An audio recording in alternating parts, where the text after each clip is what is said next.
we're now going to make the connection from the stuff we derived to experiments, which really must have been going on in Bohr's mind. And Bohr is a great physicist, and one thing that I have observed, I put it in these terms. I don't know if you've heard of this game called Go, but Go is a game much like chess, except for it's better for the human brain. And a really good Go player, a Go master, can probably see 30 to 60 moves ahead. And I've been watching these games in between these things, and it's just amazing to see the human brain. And Bohr, being a great physicist, one of the greatest physicists of all time, could see the consequences of things just so much faster. So Bohr would have seen all of this fairly quickly. And theoretical physicists would all recognize, a good theoretical physicist, they're all being great masters, like Go masters, they would be able to see that the assumption of the circular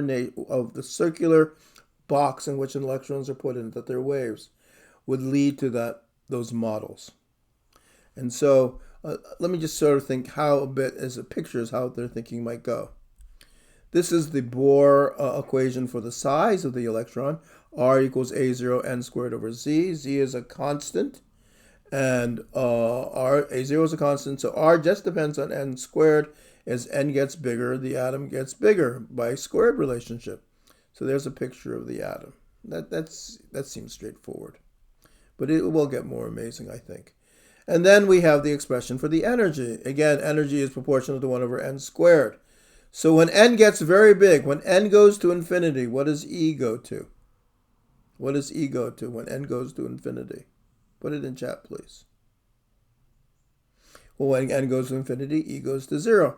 And for what value of n, and n's a whole number, is E the most negative? Put it in chat. For what value of n is E the most negative? Well, the smaller n is, because it's in the denominator, the bigger the number is in magnitude. So it's smallest for n equals 1. So you end up with this picture. For n equals 1, this is an energy scale in black. The electron is lowest, and then it goes up. And a physicist would see these two pictures quite quickly.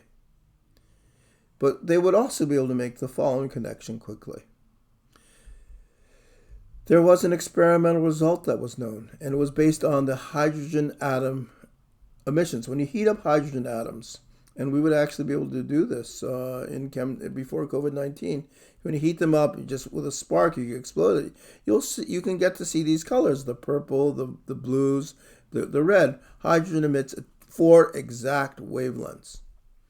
And Balmer, playing around with this, discovered that they could all be related by a simple math formula, which I'm not going to share it to you, to an n value: 2 to 3, 2 to 4, 2 to 5, and 2 to 6. So that's a diagram expression of the Balmer series. And Bohr would have recognized then that this picture is the same as what his assumption predicted. The n equals 3 to n equals 2 transition is the red light. The n equals 4 to 2 is that light blue light, and so forth. And so this was the confirmation. And I'd like to end this lecture with a story, again involving my father.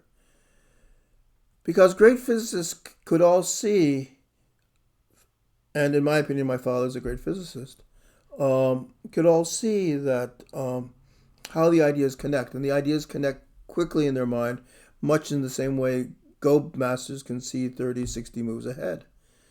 And this is one of the greatest discoveries ever made. And you know, we did the derivation in a few minutes in 2070 lecture.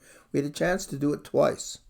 That's quick, you know, for physical science. So the question my father must have had is, how come it was you who got it, Professor Bohr? And of course, he was a young man, and Bohr was an old man. And he said, this is the way he asked the question, and it was at dinner, and this is the way he told it to me. He asked Bohr, was the result of the Balmer series well known? Or how did he asked, how did you get, you know, how did you come about this? I don't know yet. And Niels Bohr replied the following way. The Balmer series is about visible light. And visible light The wavelength is known, and it's several hundred nanometers. Uh, Atoms are tenths of nanometers. And so at the time of Niels Bohr, the Balmer series was not known among atomic scientists. Being several hundred nanometers, it was actually in the field of material science. So the result was unknown. And then he told my father, I think it's a hilarious story. He's Danish, and he was a great young physics student. He got a scholarship, and this is around 1900, and he wanted to study the atom, and he got a scholarship to go to England. And the greatest English physicist of all time at that time was Thomson of the cathode ray experiment. So he had an appointment to see Thomson, and he really wanted to impress him. Now he's going to have been around your age, maybe 21, 22 years old. He wants to impress, and Thomson has written a book. And so Niels Bohr decides the way he's going to impress Thomson is find every typo in his book. And so he makes an appointment with Thomson, and then it starts telling him in his appointment mistake after mistake that's in Thomson's book. And well, what would Thomson do? What would you do if a young person came to your office and did that? Well, Thomson kicked them out of the office. And so then he had to go to the second best physics lab in England, which was Rutherford's lab. And Rutherford knew about the planetary model. Well, Thomson was still thinking about plum pudding. So that, plus the fact that Niels Bohr looked for data outside, is what led to his being able to make this great discovery. And it is interesting.